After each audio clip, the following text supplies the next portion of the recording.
জয়গুরু, সুপ্রভাত, হরি ওম।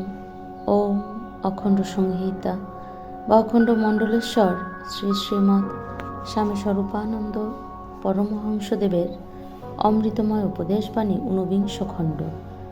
মানুষই দেবতা। তোমরা বলছো মানুষই তোমাদের দেবতা, অন্য দেবতা মানো না।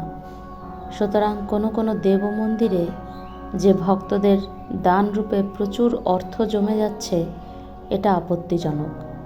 তোমাদের সঙ্গে আমি একমত, কিন্তু কয়েকটি প্রশ্ন আছে।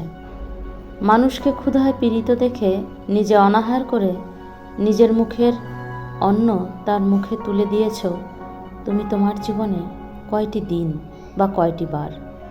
মানুষকে বস্ত্রহীন বা জীর্ণ বস্ত্রধারী দেখে নিজের পরনের কাপড়খানা জীবনে খুলে দিতে পেরেছ কয়টি বার?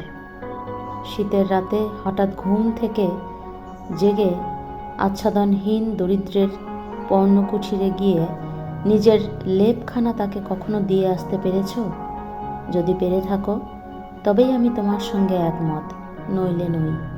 কাব্যালঙ্কারে দরিদ্রের জয়গান গাওয়া এক কথা, আর দরিদ্রের সঙ্গে নিজের অন্ন ভাগ করে খাওয়া আর এক কথা।